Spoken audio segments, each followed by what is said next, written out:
साबुन क्या होता है, उस श्रृंखला वाले कार्बोक्सिलिक अम्ल के सोडियम और पोटेशियम लवण को साबुन कहते हैं। जैसे sodium एस्टियरेट C17H35CO COONA, C17H33 COONA और C15H31 COONA, ये सोडियम एस्टियरेट, सोडियम ओलिएट और सोडियम पामिटेट, ये सब सारे क्या है, साबुन है। ये सारे सोडियम और पोटेशियम के लवण हैं। आप देख सकते हैं यहाँ पर Na, ये सोडियम के लवण है। यहाँ पर पोटेशियम भी हो सकता है, यानी उस श्रृंखला वाले जो कार्बोक्सिलिक अम्ल है उसके सोडियम और पोटेशियम लवण को क्या कहते हैं, साबुन कहते हैं। अब अगर सोडियम लवण दिया हुआ है, सोडियम लवण अगर है तो ये साबुन हार्ड किस्म का होगा और इसको हम लोग कपड़े में इस्तेमाल करते हैं। अगर पोटेशियम लवण है तो क्या होता है कि ये साबुन सॉफ्ट होता है और उसको हम लोग शरीर के लिए इस्तेमाल करते हैं। साबुन को ज़्यादा पारदर्शी करने के लिए इसमें थोड़ा सा ग्लिसरॉल डाल दिया जाता है ताकि साबुन ज़्यादा पारदर्शी हो जाए। साबुन में झाग ज़्यादा उत्पन्न हो उसके लिए हम लोग रेजिन डाल देते हैं ताकि झाग ज़्यादा उत्पन्न हो जाए। साबुन कैसे बनता है, तो साबुन जब तेल या वसा को सोडियम हाइड्रोक्साइड घोल के साथ गर्म किया जाता है तब साबुन बनता है। तेल या वसा का फॉर्मूला ये है क्या, ये है तेल या वसा है। तेल या वसा है क्या होता है, C2O CO C17H35 CHCO CO C17H35 CH2O CO C17H35 जब NaOH यानी सोडियम हाइड्रोक्साइड घोल के साथ गर्म किया जाता है तब ये ग्लिसरॉल बनता है। ये वाला है क्या, ग्लिसरॉल है। CH2OH CHOH CH2OH और C17H35 COONA, ये है क्या, साबुन। क्या बनता है, साबुन और ग्लिसरॉल बनता है। साबुन और ग्लिसरॉल बनता है। ग्लिसरॉल बनता है, ये क्या है, सोडियम हाइड्रोक्साइड, सोडियम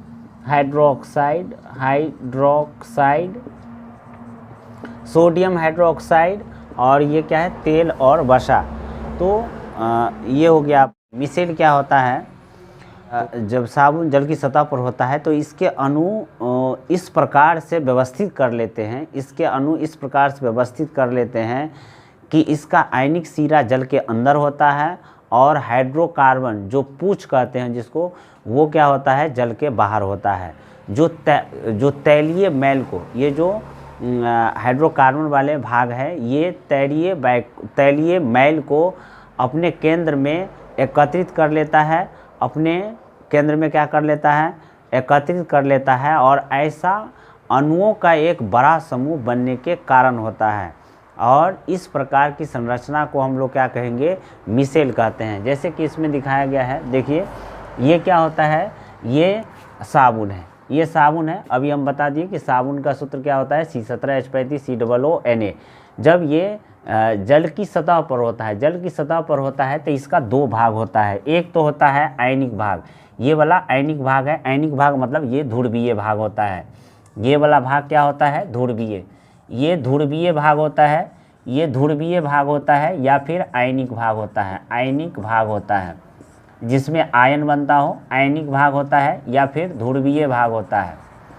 और एक होता है अध्रुवीय भाग जिसमें हाइड्रोकार्बन यानी कार्बन और हाइड्रोजन होगा। यहाँ जो इन देख रहे हैं वहाँ पर क्या होगा, कार्बन, यहाँ पर सारे कार्बन होगा। कार्बन C17H35 COONA यानी C17H35 होगा। ये हाइड्रोकार्बन है, क्या है, हाइड्रोकार्बन वाला भाग है। ये हाइड्रोकार्बन वाला है जिसको हम लोग क्या कहते हैं, पूछ कहते हैं।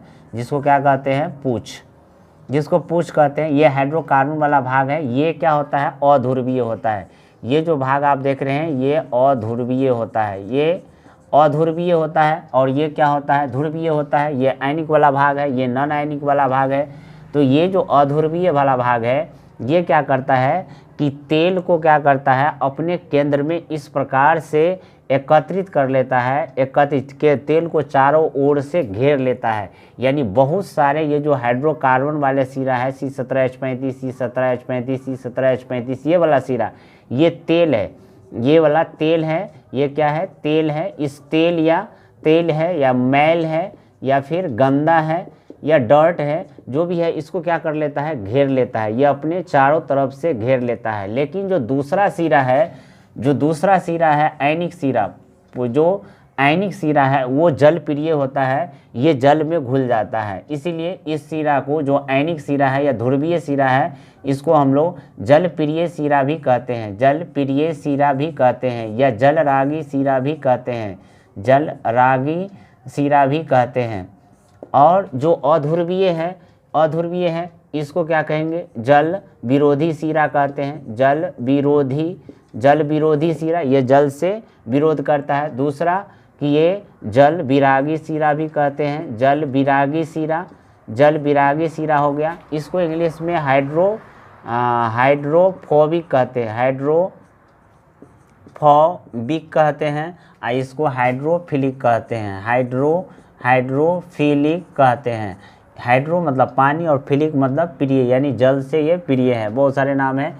तो ये जो आयनिक सिरा है ये जल में क्या हो जाता है, घुलनशील, क्योंकि जल भी क्या होता है, आयनिक होता है, H2O। ये जब टूटता है तो H+ और OH- में, यानी आयन में टूट जाते हैं।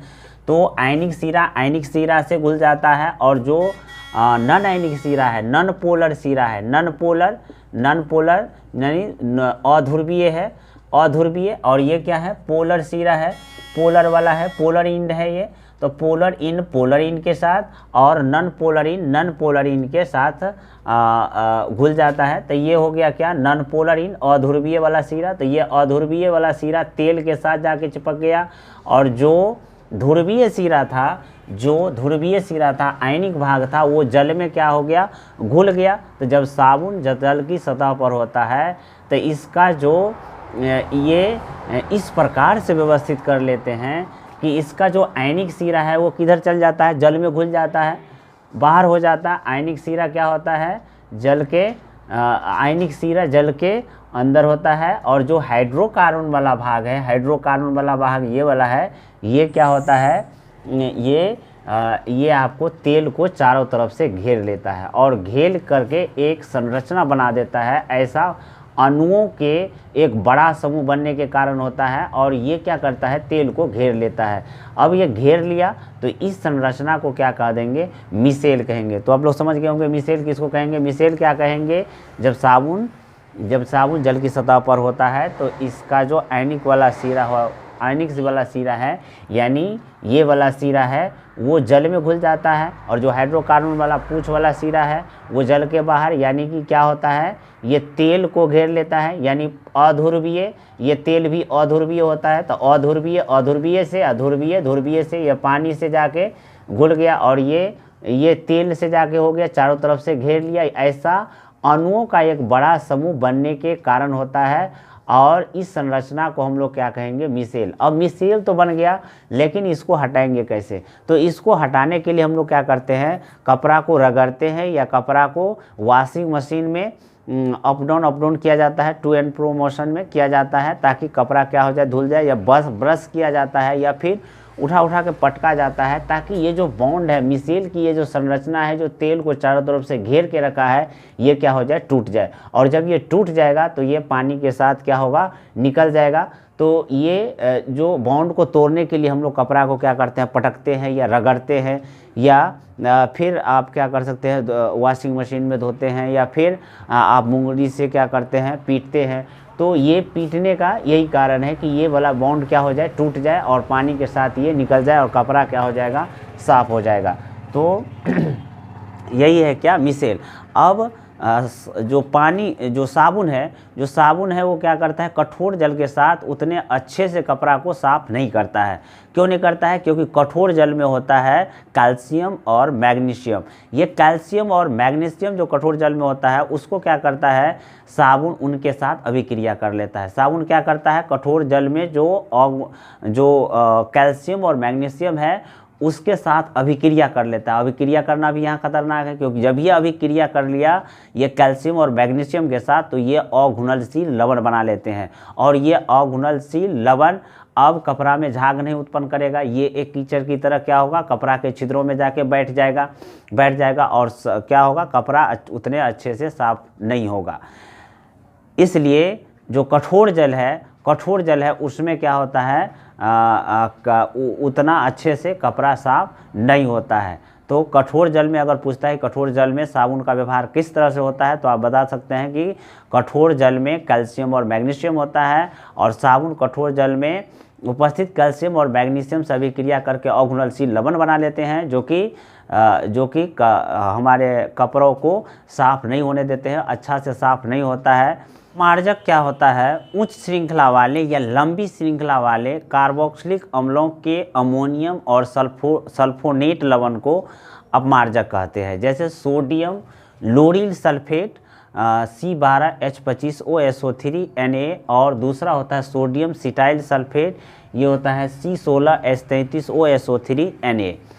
ये अपमार्जक कठोर जल के साथ भी और मृदु जल के साथ भी अच्छा व्यवहार करता है। क्यों? कठोर जल में क्या होता है कैल्शियम और मैग्नीशियम, और वो कठोर जल में उपस्थित कैल्शियम और मैग्नीशियम से वो अभिक्रिया ही नहीं करता है, और अभिक्रिया नहीं करता है इसीलिए उसमें झाग क्या होता है ज़्यादा उत्पन्न होता है, और झाग ज़्यादा उत्पन्न होता है इसलिए कपड़ा उसमें अच्छे से सफाई होता है। इसलिए हम कह सकते हैं कि अपमार्जक साबुन की तुलना में ज़्यादा अच्छे से सफाई करता है। यानी अपमार्जक से कपड़ा ज़्यादा अच्छा से साफ होता है, चाहे मृदु जल हो चाहे कठोर जल हो, लेकिन साबुन में उतने अच्छे से कपड़ा साफ नहीं होगा। साबुन और अपमार्जक में क्या अंतर होगा, साबुन जो है उस श्रृंखला वाले कार्बोक्सिलिक अम्लों के सोडियम और पोटासियम लवण है, जबकि जो अपमार्जक है वो उस श्रृंखला वाले कार्बोक्सिलिक अम्लों के अमोनियम और सल्फोनेट लवण है।